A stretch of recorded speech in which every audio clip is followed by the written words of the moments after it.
Hey, Bible study team. I hope you are enjoying studying the women in the Bible. Last week we did Mary and Martha, and I hope you have really been thinking about the very first week when we read Proverbs 31, 10 through 31, and what does that Proverbs 31 woman look like, and those 7 virtues of dignity, patience, diligence, generosity, courage, wisdom, and devotion. And so, I hope you've been thinking of those virtues and what virtue would you use for Martha and Mary. I chose diligence. I think they both were very diligent, where Martha was in her serving. She was about her work. It says in Proverbs verse 17, she gets about her work vigorously, and her arms are strong for her task. And so I know that that is what Martha did. And then I believe that Mary, the word we could describe her as devotion. She was devoted to listening to Jesus, to worshiping him, and choosing what was better. So let's move on to the next woman that we're going to be studying, and that is Ruth this week. And so if y'all will turn in the Old Testament, it's Genesis, Exodus, Leviticus, Numbers, Deuteronomy, Joshua, Judges, then Ruth. So it's not very far from the beginning of the Bible. I'm not going to be able to read and go over the whole book of Ruth, but I am really, really suggesting to read the whole book of Ruth for you to really understand Ruth's character and why in the book that I'm using. Remember, I'm using the 12 Extraordinary Women by John MacArthur. They describe her as loyalty and love. And so I do suggest during your time this week to really take time to read Ruth, whether it's a chapter at a time. But remember, we don't need to just take scripture just by verse from the Bible. We really need to see the big picture. And I'm learning that right now. I'm guilty of that, pulling out verses and not really understanding the context. So I suggest really reading the whole book of Ruth. But first, we're going to look at Ruth 1, 1 through 18. So if y'all will turn to Ruth, let's look at chapter 1, 1 through 18. And let's first get to know who Ruth was. It says, in the days when the judges ruled, there was a famine in the land, and a man from Bethlehem in Judah, together with his wife and 2 sons, went to live for a while in the country of Moab. The man's name was Elimelech, his wife's name was Naomi, and the names of his 2 sons were Mahlon and Chilion. They were Ephrathites from Bethlehem, Judah, and they went to Moab and lived there.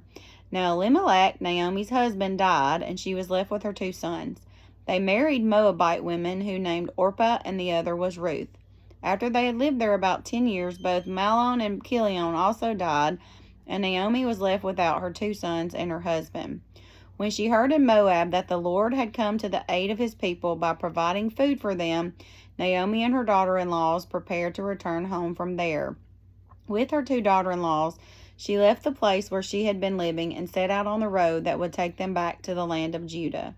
Then Naomi said to her 2 daughter-in-laws, go back, each of you, to your mother's home.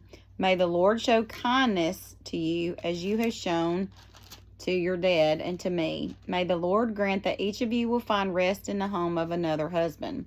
Then she kissed them, and they wept aloud and said to her, we will go back with you to your people.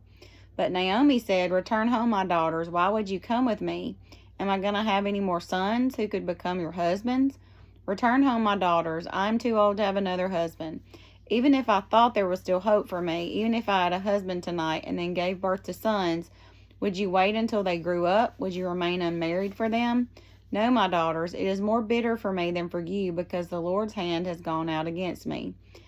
And then it says, at this they wept again. Then Orpah kissed her mother-in-law goodbye, but Ruth clung to her. Look, said Naomi, your sister-in-law is going back to her people and her gods. Go back with her. But Ruth replied, don't urge me to leave you or to turn back from you. Where you go, I will go. Where you stay, I will stay. Your people will be my people, your God, my God. Where you die, I will die, and there I will be buried. May the Lord deal with me, be it ever so severely, if anything but death separates you and me. When Naomi realized that Ruth was determined to go with her, she stopped urging her.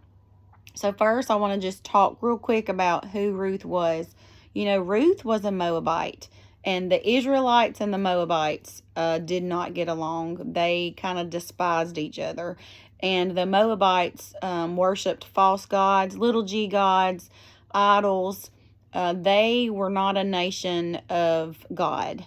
And here, Naomi and her family, there was a famine where they were from in Judah, and they had to go somewhere to find food. And so they left and went to the Moab, and then there her sons married the Moabites. So Ruth married into the family. She was not a worshiper of our God. She was a worshiper of other gods. But what I want you to notice here is even in death, even as a widow, when you read those verses in, let's see, it's 16 and 17, Ruth replied, "But urge me to leave you or to turn back from you. Where you go, I will go. Where you stay, I will stay. Your people will be my people, and your God, my God." Y'all, Ruth, in the midst of this family and all the struggles they had with famine and death around them, she not only chose Naomi, she chose God. She chose the one person that she realized could make a difference in her life. And so as you read this, I know this scripture is used a lot in weddings and marriage. It's a commitment scripture. Like, she's not just committing to Naomi to stay with her because she feels sorry for her because her husband's died. They're both her sons, which are Ruth's husband has died. But yet she is committing to God. She knows that the God that they worship, even through all of the turmoil, even through all of the death and tragedy, that she knows that this God is real and that this God will be with them. So throughout this journey in Ruth, they're looking for, they're pretty much poor now. They don't have anybody to provide for them. Their husbands are all gone. And Ruth is committed. So it's her and Naomi. And we're going to start in Ruth 2. We're going to read 1 through 13 just to kind of get an idea of what's happened next. So it says, "Now Naomi had a relative on her husband's side from the clan of Elimelech, a man of standing whose name was Boaz. Ruth the Moabitess said to Naomi, 'Let me go to the fields and pick up the leftover grain behind anyone in whose eyes I find favor.' Naomi said to her, 'Go ahead, my daughter.' So she went out and began to glean in the fields behind the harvesters. As it turned out, she found herself working in a field belonging to Boaz, who was from the clan of Elimelech, so just from the same family lineage. Just then Boaz arrived from Bethlehem and greeted the harvesters. 'The Lord be with you. The Lord bless you,' they called back. Boaz asked the foreman of his harvesters, 'Whose young woman is that?' The foreman replied, 'She is a Moabitess who came back from Moab with Naomi. She said, "Please let me glean and gather among the sheaves behind the harvesters." She went into the field and has worked steadily from morning till now, except for a short rest in the shelter.' So Boaz said to Ruth, 'My daughter, listen to me. Don't go and glean in another field. Don't go away from here. Stay here with my servant girls. Watch the field where the men are harvesting and follow along after the girls. I have told men not to touch you, and whenever you are thirsty, go and get drink from the water jars the men have filled.' And this she bowed down to her face to the ground and exclaimed, 'Why have I found such favor in your eyes that you notice me a foreigner?' And Boaz replied, 'I've been told all about what you have done for your mother-in-law since the death of your husband, how you left your father and mother and your homeland and came to live with people you did not know before. May the Lord repay you for what you have done. May you be richly rewarded by the Lord, the God of Israel, under whose wings you have come to take refuge. May I continue to find favor in your eyes, my Lord,' she said. 'You have given me comfort and have spoken kindly to your servant, though I do not have the standing of one of your servant girls.'" So God has provided. He is in all the details. Notice Boaz's faith in recognizing who she is and recognizing that he needs to help provide for her and Naomi. And gleaning, y'all, is not an easy task. Gleaning is like the leftover pieces and parts of the grain in the field. So after they've harvested, and picked everything, there's still little pieces left. And so she's getting the leftovers, but it's good enough for her and Naomi. And so she's working to provide.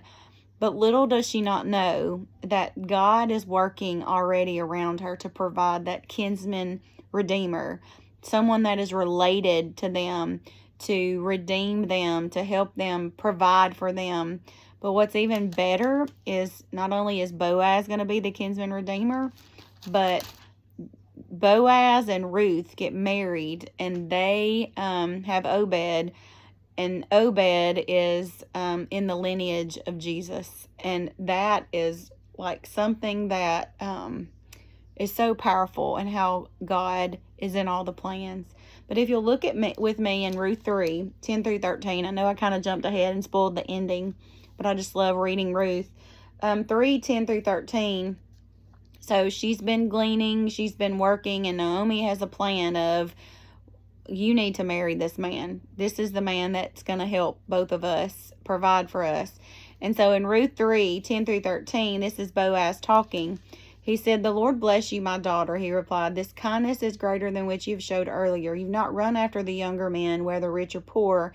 And now, my daughter, don't be afraid. I will do for you all that you ask. All my fellow townsmen know that you are a woman of noble character. Although it is true that I am near of kin, there is a kinsman redeemer nearer than I. Stay here for the night, and in the morning, if he wants to redeem good, let him redeem. But if he is not willing, as surely as the Lord lives, I will do it. Lie here until morning." And so here his response to her is, I want to be that kinsman redeemer, but there's someone in line. You got to keep reading that part. Keep reading chapter 3 into 4. There is someone in line that's next, that's supposed to take care of the next line of if something happens to the family. But again, we know Boaz ends up with Ruth, and I love how he described her. He said, "You are a woman of noble character." Y'all, her character has come from her choice and relationship with the Lord. And then last, I want you to read Ruth chapter 4:13 through 22. It says, "So Boaz took Ruth, and she became his wife. Then he went to her, and the Lord enabled her to conceive, and she gave birth to a son. The woman said to Naomi, 'Praise be to the Lord, who this day has not left you without a kinsman redeemer. May he become famous throughout Israel. He will renew your life and sustain you in your old age. For your daughter-in-law, who loves you and who is better to you than 7 sons, has given him birth.' Then Naomi took the child, laid him in her lap, and cared for him. And the woman living there said, 'Naomi has a son,' and they named him Obed. He was the father of Jesse, the father of David.